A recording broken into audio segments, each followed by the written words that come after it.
you could get your pillion to turn around and just sort of, you know, see how fast you could go backwards on it.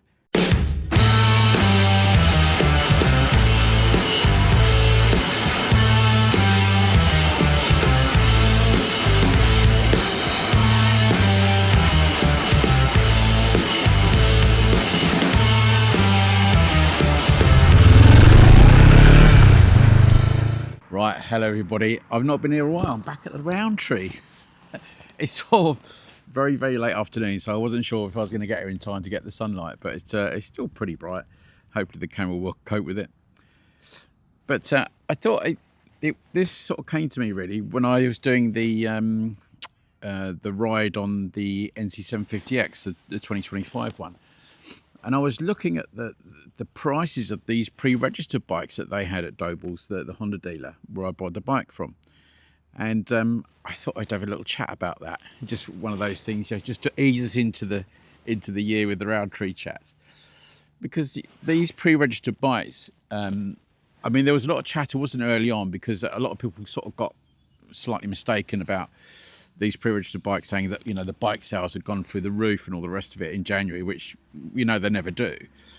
And it was, a lot of it was to do with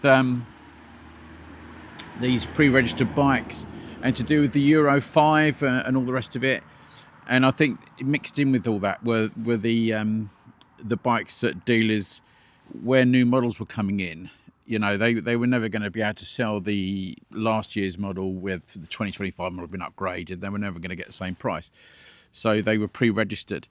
And I think that allows them to heavily discount that bike. But what shocked me and what brought me onto this subject was looking at that NC750X and looking at, I'm going to get disturbed by cars as we do this because we're coming out to school period.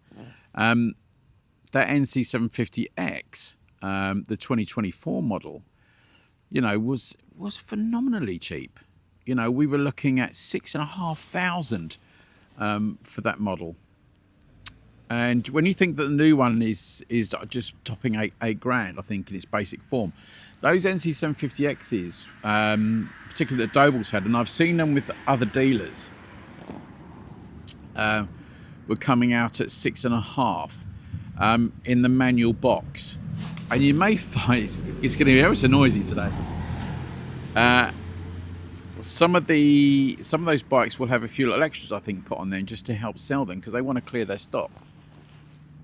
But that, you know what I think about that NC750X, and when I did ride that previous model, the pre-2025 model, in the manual gearbox, if I was going to buy one, that's the bike I would buy.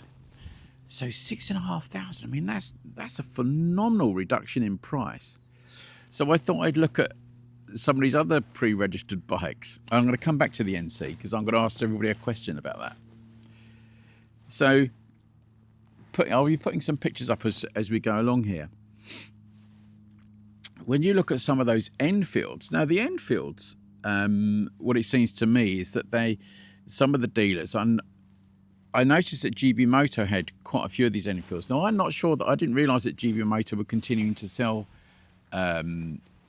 Enfields. I thought they'd finished with them, but maybe, you know, somebody might be able to tell me different on there. So this may be old stock that they're trying to clear.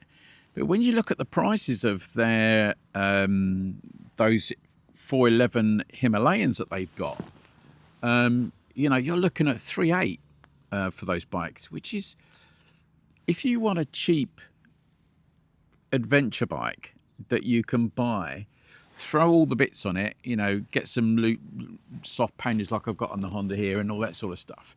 I mean, you can do what you like to it, can't you, really? You could put some miles on that bike. How cheap is that for a way into adventure riding? And it's the same with the Scrams. I think the Scrams are about £100 cheaper. And it's nothing between the two. I think the advantage of the Himalayan is that you get that I like the dash on the Himalayan. It's I remember when I was in India, a lot of the guys at the Cafe Garage were saying in Goa were saying, oh, we really missed that old style of dash where you had the speedo and rev counter and the proper old fuel gauge and stuff like that. So, and you had, remember, you had the compass in there, which was quite cool, wasn't it? So, what a great time to buy a bike like that. You know, I know we're going to touch on Chinese bikes. You know, we've had this sort of like Chinese influx, haven't we? But a sub four, you know, we were people saying how great it's to have a sub £6,000 adventure bike. Well, you got a sub £4,000 adventure bike there. I know it's a bit low on power, but you know, I've had the Scram and the Himalayan, and I love them bikes. Absolutely loved them. And I think if you're, you know, looking for something which isn't too heavy, easy to maintain yourself, will do all the bits, you know, that you want at a slightly slower pace of life, and you stay off the motorways, it will cruise on motorways, but you stay off the motorways and do the back roads. Wouldn't that be a lovely bike to do a good tour on? It's pretty good on fuel. It's reliable. You know, it's one of those bikes. It's my Scrams like that. You always knew when you got on it, you flick the switch and it'd go. So that's a bargain pre-registered. But even better than that, you used to see the prices of the pre-registered Meteors. You're looking at 3,200 or 3,199. And this brings me on to this point about, you know, when you look at you know, the prices of the Chinese, these sort of newfangled Chinese adventure bikes, and I know, you know, some are using engines which BMW use and KTM and all that sort of stuff. I won't go into that debacle, but when you look at something like the Vosges 900 SX, is it? You know, I know they come with all the bits and pieces. You've got all the baggage and stuff. Now I think they sell that bike without the baggage, don't they, for a certain fee? But I think the overall cost of that bike, with all the whistles and bells in it, is about 9,300 now, and I think there's going to be a price increase this year on that bike. This is the question I was going to ask people, and you know, see if you can answer this truthfully. If you're sat there, you've got that bike in front of you, you've got the Vosges 900 SX with all the bits on it, that's 9,293, and I think it's going to be a price increase this year on those. Or you've got an NC750X manual box, no bells and whistles on it, just sitting as it is at 6,500. You know, that's giving you nearly £3,000 in change, isn't it? You know, what could you do with that £3,000 in change? Well, you could certainly get the luggage for it. You could customise the luggage how you want it. You could have soft luggage, hard luggage, and all that. I did look at the luggage on those bikes, the Jivvy stuff, and I think for about £800 you could get a full set of hard luggage, panniers and top box and stuff like that, and probably cheaper than that if you keep looking. You know, if it was your cold hard cash and you had it there, what would you do if you had the two bikes sitting beside you? I know what I would do, because for me it's not just about it, you know, the looks of the bike and all the rest of it and what it looks like when you see it in the flesh. You also got to think about, well, can you get spares and the backup? And, you know, Honda, you can get that all around the world, can't you? You know, you're not going to get a part for a Honda. And the cost of insurance and all those sort of things. I know there's lots of other factors, but interesting conundrum, isn't it? You know, what would you do if you had the two bikes sitting there in front of you and you could save that money? Because as I said, when you look at the Meteor, you know, you could almost buy a Meteor just as a companion bike with the change. It's bizarre, isn't it? So, you know, these pre-registered bikes, you know, certainly have they'll have a big part to play, I think, in this year's sales, and how people spend their money, if you look at it. Because I think as the year goes on, if some of these bikes are still sitting there, you know, dealers will want to get shot of them. They'll want them out the door, and I'm not sure what they'll do with them. And the thing is, you can, going back to like the NX, the NC, sorry, you know, you could ride that for a couple of years and you probably wouldn't have lost much at 6,500. Even bigger bikes. I was looking at the Honda Transalp. You know, you're looking at some of those bikes are discounted by about £1,500, pre-registered. And remember, pre-registered doesn't mean that it's old. It just means that they've had to register it before 31st of December. So the bike is brand new, you know, if you bought that bike in January, it would still be the same bike. There wouldn't be any difference to it. So it's an odd one, isn't it? These pre-registered, and it's not exclusive to say Honda or Enfield. I've seen pre-registered bikes, Triumph doing that with some of their bikes. I'll put the picture. There was T100s with maybe about 1,000 off on those. Some Suzukis as well with quite big discounts, and they're not bikes that nobody wants. They're bikes in the categories with, you know, the adventure bikes that people want. So you have got to sort of say, well, ooh, why wouldn't you want to do that? You know, dealers want to get some cash flow. They want to turn over some money so they can get the new stock in for this year. So it's well worth looking at those pre-registers. You know, you could almost buy. Well, you could easily, couldn't you? You could buy yourself a Scram 411 and a classic 350 for the price of one Chinese Vosges. I don't know why I'm going to Vosges with that. But what it made me look at was, you know, some of the bikes which, I'm only going to pick one in particular, or a couple, which I think when I started looking, well, you know, what bikes are, we have these things where people don't, certain bikes that people don't want. And it makes them really good buys. But they're the sort. I looked at one bike in particular, which was the BMW R18, isn't it? That great big cruiser style bike that BMW do.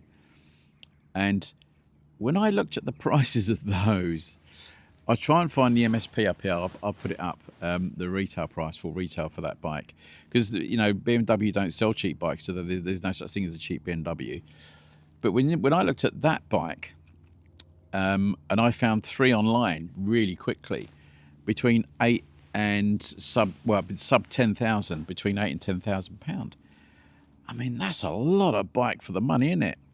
And that's one of those motorbikes where I think it was very Marmite when it came out, and it may have. I mean, they may have already stopped producing that bike. I think there might be some special editions, but it was a bike that wasn't that well received. I'm going to talk a bit more about BMW in a minute. This is a slight rambling round tree topic, but you know, a bike like that, I think when you ride it, I think it is a really impressive bike. It's not a speed freak sort of bike, because it's a very simple, that lovely horizontal twin engine. You know, I think it rattles a bit when you're sort of like that, doesn't it? But what an amazing piece of kit, and for that money, it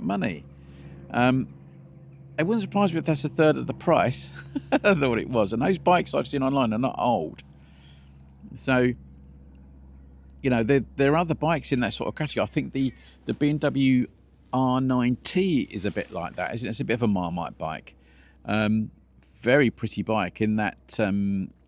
I'm going to call it a scrambler. They do sort of like a scrambler version.